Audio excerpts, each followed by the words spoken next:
Having gone through a lot of this yourself last year, do you see parallels? Have you reached out to Brandon? What's your read on the situation? It's brutal, especially when you're here and you have that extra pressure on you. I've talked to him a few times just as a friend, and but when it comes to what's actually going on behind closed doors, I have no knowledge or input, so it'll get worked out. All right. Hey, check this out. This is San Leandro Mo, and you're listening to 95.7 The Game, the Morning Roast with Bonte and Shasta. All right, San Leandro Mo, roasters out there. Nick and Berkeley will get to you in just a second. That's Nick Bosa yesterday. Nick Bosa asked by Tim Kawakami about these negotiations. He said, look, man, that's a friend of mine, and he seemed very, very despondent. And Bosa mentioned how these negotiations can be brutal. They really can, as a segment, and we'll get into that. As a segment is sponsored by Golden State Lumber, serving the Bay Area for 3 generations. When you succeed, we succeed. Visit GoldenStateLumber.com. A lot going on here with the 49ers, including Brandon Aiyuk. Now, got a lot of injuries on the football field. Christian McCaffrey is going to be out for the next couple of weeks with a calf strain. He probably wasn't going to play in the preseason anyway. Well, he's definitely not going to play in the preseason. We'll see Christian McCaffrey in a month against the New York Jets September 9th, not 11th, September 9th against the New York Jets. He's hurt. Ricky Pearsall had to be pulled out of practice. He's got a shoulder injury. Now, that's alarming because, obviously, if you trade Brandon Aiyuk, what does the receiver room look like? It looks like Brandon Aiyuk doesn't want to go to Cleveland. So the whole Amari Cooper thing, I don't see it happening. I think it's a long shot. It sounds good. It would be great. Wow, you get Amari Cooper for Brandon Aiyuk? I don't think he's Brandon Aiyuk, but damn, that's some damn good compensation. But guess what? Amari Cooper wants to get paid too. So then you still got that situation. So, yeah, this is where we're at right now. The Steelers, they sound giddy. Mike Tomlin sounds giddy again. Mike Tomlin just told Pittsburgh Steelers reporters, 102.5 WDVE, if he's had any notable phone calls this morning. And Tomlin said it's a little early on the west side right now, so probably not. So he's tipping off basically that, yeah, we're in the Brandon Aiyuk sweepstakes. This whole thing has just been exhausting. It's all over the place. And I guess if he ends up in Pittsburgh, the only way I, as a Niner fan, will be satisfied is if the Niners do the best they possibly can for themselves. If the ship has sailed, it's left the harbor, there's no way he can come back. He will never, ever, ever report on the $14+ million deal for whatever reason, or you don't think it's worth bringing him into the locker room or whatever their reasoning and all that. I'll listen to it. Fine, no problem. But the last thing that they can do is, out of spite, not trade him to the team that he wants to go to because you're trying to, win the divorce. You have to do whatever the best package is for the Niners that he's willing to sign an extension to, because no one's going to deal with you if they don't think he's going to sign an extension. They owe it to themselves to get the best possible package. They tried to with New England. And Brandon Aiyuk was like, yeah, I'm not going there to take no physical or sign a contract extension. Not happening. And then they rescinded their offer. Yeah, and so, exactly. Will it suck if Pittsburgh is the only place that he can go because that he's kind of narrowed it down and this and that? Yeah, it's going to suck. But then it's incumbent on the 49ers to get back the best possible package they can, knowing they're going to lose the deal. But they can't just divorce out of spite and bite their nose off. They owe it to themselves at this point. You're so knee-deep in it. You better get the best haul you can for them. And I don't know how they're going to be able to do that when he is in control of whether he signs the extension. This thing has just been an insanity.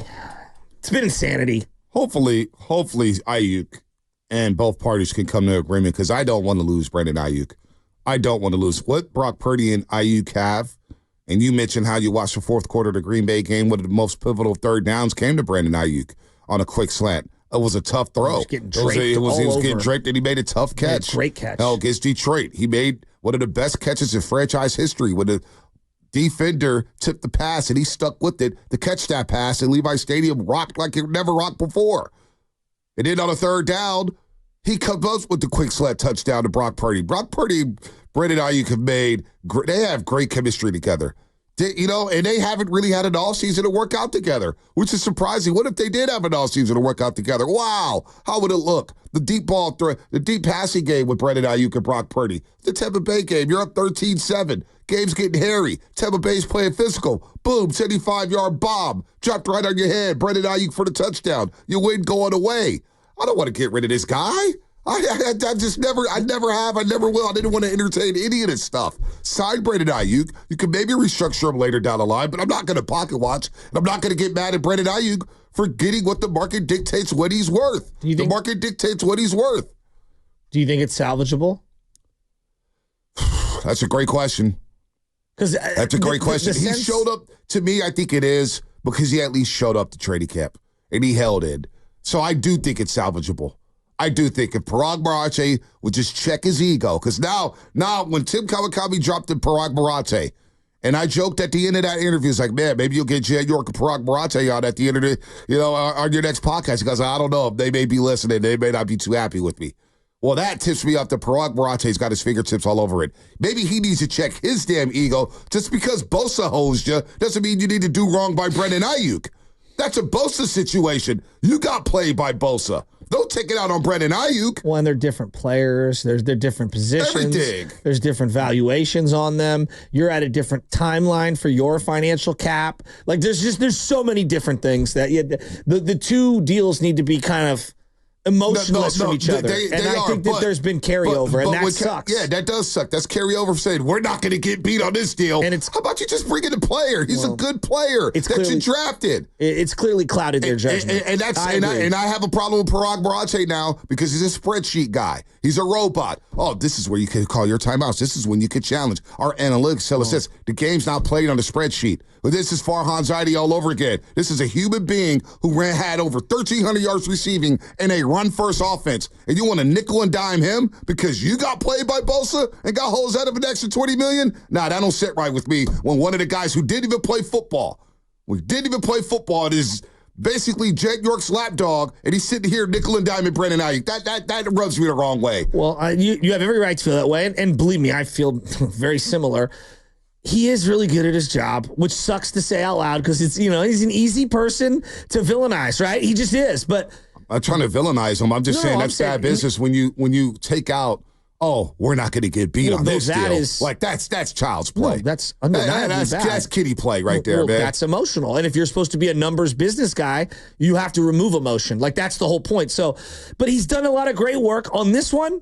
They've screwed this up. This individual one, they've screwed this up. The fact that it's this far, the fact that they're probably going to have to trade him, get pennies on the dollar, get something that can't help you for now.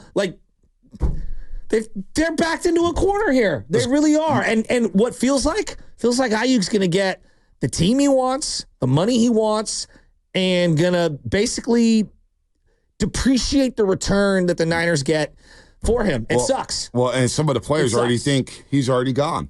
Here's Chris McCaffrey on NFL Network. That's not part of my job. It's not part of my position. I think obviously as a former teammate or, teammate of his in general, any teammate that you have, you love, you respect them, you want the best for them. I mean, he's like us. We have no idea. He's a former teammate. Is he here? Is he not here? I don't even know. That's not part of my job. It's not part of my position. I think obviously as a former teammate or, teammate of his in general, any teammate that you have, you love, you respect them, you want the best for them. And now what the situation does, too, there's a fan component. Because even if Aiyuk does come back, he can't drop one pass. Well, he can't drop one pass. You know what I was thinking about? I get where you're coming. Jimmy Garoppolo was on the outs, on the ins, on the outs, on the ins. I mean, there were about 50 times I thought that's the last we've seen of Jimmy G. And somehow, some way, he crept himself back in, and then he'd throw a touchdown, and everyone would, myself included, would be like, Jimmy's back. I owe an apology. Jimmy. The flip-flopping when it came to Jimmy. Brandon makes a couple plays. Yes, when he drops the ball, people will be angry. Right. I don't deny that. Because I'm reading the comment here on YouTube. Shout out to YouTube. Brought to you by. We blow like to win sometimes, fans. Yeah, I know. Trust me, I know. But that's part brought of to you fandom. by First NorCal Credit Union for a low-rate auto loan. Apply online or just ask for First NorCal financing at the dealer. Like I see one comment here on YouTube, BA's being a punk holding in. He's a distraction on the practice field. Are you sure? Because Brock Purdy's still throwing the ball deep. Ricky Pearsall or Deebo Samuel still running great routes. Fred Warner's still having a generational training camp. I don't think he's that big of a. I think the players like seeing BA out there. I don't think they like being asked at every single turn. They don't like. No, they have their players back. They know what it is. Okay, as Bosa said, but he's not a distraction. To say he's walking on the sideline, he's a distraction. I don't think it's to ruining. The media, to the fans, not to the team. Well, I don't think it's ruining practice, but I also don't think it's helping.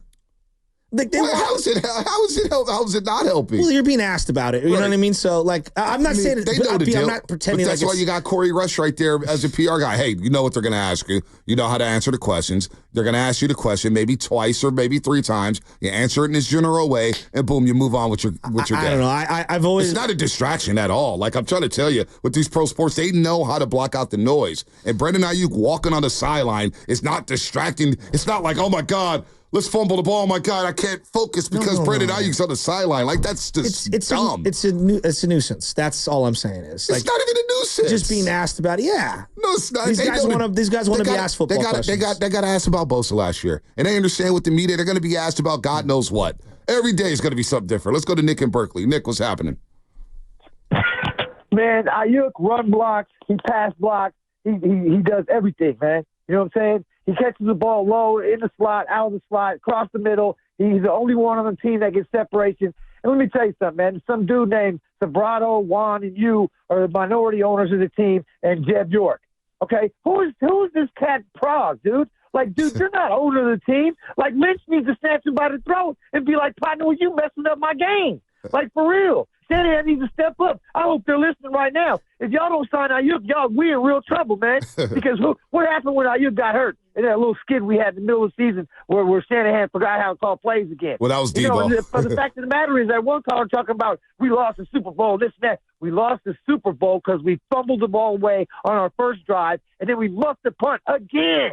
That's why we lost the Super Bowl, bro. So let me tell you something, man. Look, I don't know who this guy Prague is, dude. But Bonte, I'm with you. He's just another forehand partner. Kick rocks, bro. Because all of us fans, we're paying a billionaire money to see his team play. And I don't want to hear no excuses no more. We're always one player away that we didn't sign, the Buckner, this person, that person. It's old. It's tired. Jed, you said when you hired Shanahan and Lynch, they was going to run it and you was going to sit back. Well, sit back and snatch your boy Prague out of here. Why are you paying Prague to argue with people? You can say, hey, Jed, you pay me. Pay me. I'll negotiate contracts for you. Real smooth like. You know what I'm saying? I mean, it doesn't take a fool to understand chemistry is a huge part of sports. It's not just about numbers crunching and all that. If you actually played some sports, Prague or Farham, which you never have, obviously, you're just sitting there looking at numbers like a couple of bozo clowns, bro, and it's not working. You're a fraud. Both of you are frauds. Who is this dude Prague? Dude, kick rocks, bro. All right. Stop messing up all your All right. I don't think Prague, like on this, he clearly has his thumb on the scale on this one, and it's not working. That I agree with.